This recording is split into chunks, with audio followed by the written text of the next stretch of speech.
India Pakistan என்று இரண்டு நாடுகளாக பிரிந்த பொழுது இஸ்லாமியர்களான எங்களுக்கும் ஒரு நம்பிக்கை இருந்தது. இந்தியா தான் எங்கள் தாய்நாடு, நாங்கள் இங்குதான் குடியிருப்போம் என்று தீர்மானமாக முடிவெடுத்து எங்கள் முன்னோர்கள் இந்தியாவில் அவர்கள் வாழ்வை தொடர்ந்தனர்.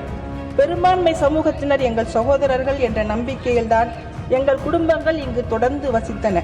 ஆனால் ஒவ்வொரு விவாதத்திலும் ஒவ்வொரு கணக்கெடுப்பிலும் எங்களை தீக்குளிக்க சொல்கிறீர்கள், எங்களின் நாட்டுப்பற்றை சந்தேகப்படுகிறீர்கள்.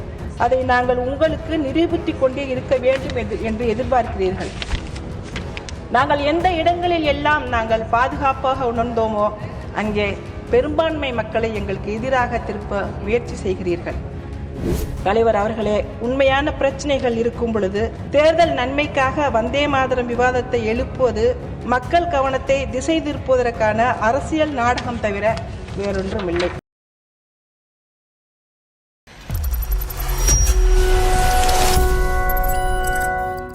माननीय Shri Rajarthi ji, made in speech 10 minutes.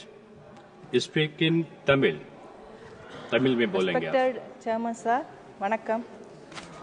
தமிழ்நாட்டின் ஏராளமான பெண்களுக்கு உரிமைகளையும் சுதந்திரத்தையும் பெற்றுத்தந்த தலைவர் கலைஞர் அவர்களுக்கும் இந்த நாட்டில் எந்த ஒரு உயர்ந்த நிலைக்கும் ஒரு சமூகத்தினர் வந்துவிடக்கூடாது என்று நம்புகிற செயல்படுத்தி கொண்டிருக்கக்கூடிய கட்சியின் ஆட்சிக்கு மத்தியில் சிறுபான்மை சமூகத்தைச் சேர்ந்த பெண்ணான எனக்கு இங்கே வந்து பேசுவதற்கு வாய்ப்பை தந்திருக்கக்கூடிய திராவிட மாடல் அரசின் முதல்வர் தலைவர் மு.க. ஸ்டாலின் அவர்களுக்கும் எங்களது கொள்கை வாரிசு துணை முதல்வர் மாண்புமிகு உதயநிதி ஸ்டாலின் அவர்களுக்கும் இந்த விவாதத்தில் பேச பணிந்த எங்களுடைய மாநிலங்களவை தலைவர் திருமிகு அண்ணன் சிவா அவர்களுக்கும் நன்றிகளை கூறிக்கொண்டு நான் என்னுடைய பேச்சை துவக்குகிறேன்.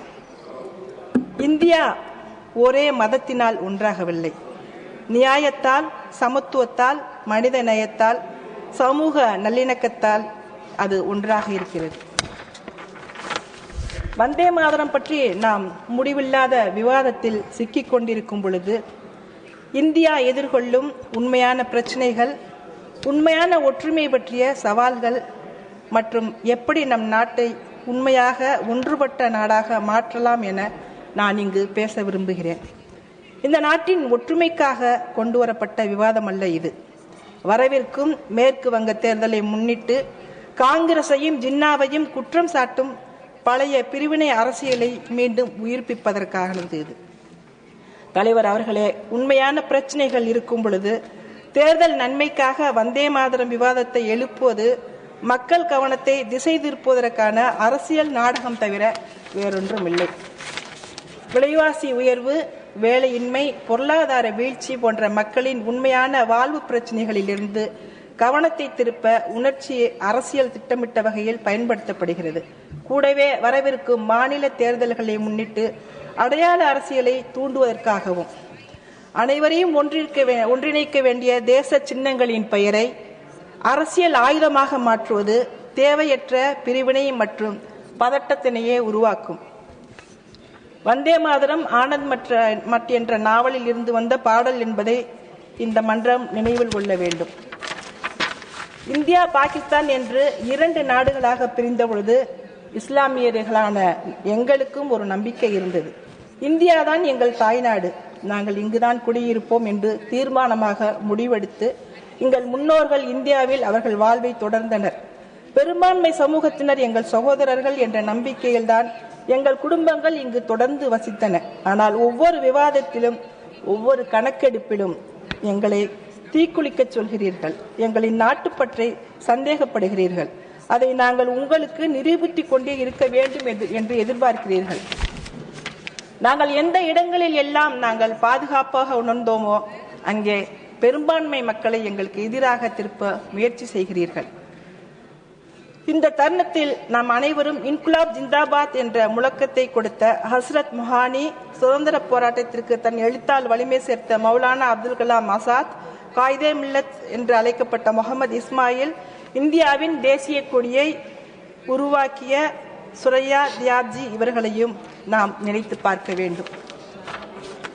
திப்பு சுல்தான் மற்றும் வேலு நாச்சியார் இருவரும் இணைந்து வெள்ளையர்களை எதிர்த்து போரிட்டதை எங்களுடைய அவைத்தலைவர் அவர்கள் நேற்று பேசினார்கள்.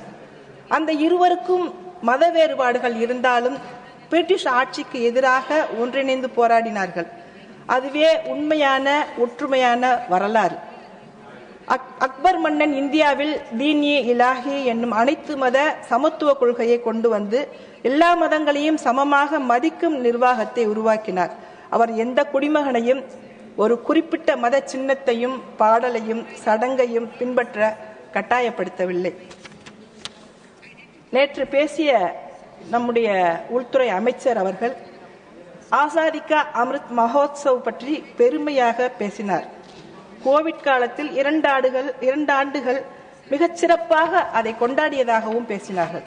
ஆனால் ஒரு நாட்டின் உண்மையான பெருமை விழாக்களில் அல்ல, நெருக்கடியில் மக்களை எப்படி காப்பது என்பதில் தான் வெளிப்படும். கோவிட் நெருக்கடியில் மக்கள் ஆக்சிஜன் மருத்துவ படுக்கைகள் தேடி அலைந்த பொழுது போக்குவரத்து முற்றிலும் நிறுத்தப்பட்டதால் ஆயிரக்கணக்கான குடியேற்ற தொழிலாளர்கள் சாலைகளில் உணவின்றி தண்ணீரின்றி சிக்கிக் கொண்டனர். பேருந்துகள் ரயில்கள் இல்லாததனால் மக்கள் நூற்றுக்கணக்கான கிலோமீட்டர்கள் நடந்து வீடு திரும்பிய அவலம் நிகழ்ந்தது. நாம் கொண்டாட்டத்தை பற்றி பேசிக் கொண்டிருக்கிறோம். அமிர்த்கால் என்று பிரதமர் அவர்கள் கூறுகிறார். அதன் வழியாக இந்த நாட்டை உலகின் முதல் இடத்திற்கு கொண்டு செல்வேன் என்று சொல்கிறார். ஆனால் தனது மகனின் உயிரற்ற உடலை மற்றொரு மாநிலத்திற்கு கொண்டு செல்ல முடியாத ஒரு தந்தையின் கதறலை விமான நிலையத்தில் பார்த்த பொழுது, மக்களை அண்டை நகரத்திற்கு கூட கொண்டு செல்ல முடியாத நீங்கள் உலகின் முதல் இடத்திற்கு கொண்டு செல்வதாக கூறுவது பெரும் வேடிக்கை. குழந்தைகளுக்கு வந்தே மாதரம் மூலம் நாட்டுப்பற்று உணர்வுகளை ஊட்டச் சொல்கிறீர்கள். நேஷனல் ஃபேமிலி ஹெல்த் சர்வே 5 தரவுகளின்படி இந்தியாவில் 5 வயதுக்குட்பட்ட குழந்தைகளில் சுமார் 35% பேர் ஊட்டச்சத்து குறைவால் பாதிக்கப்பட்டுள்ளனர். இப்போது தேவை நாட்டுப்பற்று மட்டுமல்ல, அதோடு ஊட்டச்சத்து, மருத்துவ பராமரிப்பு மற்றும் பாதுகாப்பான வளர்ச்சி. பெர்லின் ஒலிம்பிக்ஸ் 1936 ஹாக்கி போட்டியில் இந்தியா தங்கம் வென்றதை பற்றி அசாதாரணமான கூட்டு முயற்சி மற்றும் தயான் சந்த் போன்ற பல போராட்டம் அதுதான் வெற்றிக்கு காரணம். அதை நீங்கள் ஏன் ஏற்க மறுக்கிறீர்கள் என்று தெரியவில்லை. எப்பொழுதெல்லாம் இந்த நாட்டில் பொருளாதார வீழ்ச்சி ஏற்படுகிறதோ, பிரச்சனைகள் எழுகிறதோ, அப்பொழுதெல்லாம் நீங்கள் ஓடி ஒளியும் ஒரே ஒரு இடம் நேரு, முஸ்லீம்கள். இந்த முறை ஜின்னா. உங்களுடைய கூற்றின்படியே நேருவின் பின்னால் நீங்கள் ஒளிந்து கொண்டு இந்த ஆட்சியை நடத்தி கொண்டிருக்கிறீர்கள். கேடயமாக அவரை உங்களை பாதுகாக்க வைத்துக் கொள்கிறீர்கள். இந்த நாட்டின் விடுதலைக்காக ஆண்டுகள் பல சிறையில் இருந்தார் என்பதை இந்த தருணத்தில் நான் சொல்ல விரும்புகிறேன். 1975 முன்னாள் பிரதமர் இந்திரா காந்தி அவர்கள் என்னென்ன செய்தார் என்பதை நேற்று உள்துறை அமைச்சர் அவர்கள் பேசினார்கள். உங்கள் இயக்கத்தின் முன்னோடி தலைவர்களில் ஒருவரான வாஜ்பாய் அவர்கள் 1971 பங்களாதேஷ் போரை ஒட்டி அந்த போரை சிறப்பாக கையாண்டதற்காக இந்திரா காந்தி அவர்களை மா துர்கா என்று அழைத்தார் என்பதை நான் இங்கே நினைவூட்ட விரும்புகிறேன். உங்கள் முன்னோடிகள் கூட சொன்னதையே நீங்கள் மதிப்பதில்லை, ஏற்றுக்கொள்வதில்லை, மாற்றி பேசுவீர்கள் என்பது இங்கே தெளிவாகிறது.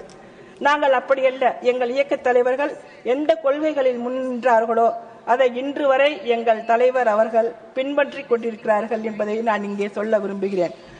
மனோன்மணியம் சுந்தரனார் பிள்ளை எழுதிய தமிழ்த்தாய் வாழ்த்தை தமிழ்த்தாய் வாழ்த்தாக அறிமுகப்படுத்திய பொழுது தலைவர் கலைஞர் அவர்கள் ஆரியம் போல் வடப்பொழிந்து என்ற வரியை எடுத்துவிட்டு அந்த பாடலை நம் தமிழ்த்தாய் வாழ்த்தாக வடிவமைத்தார்.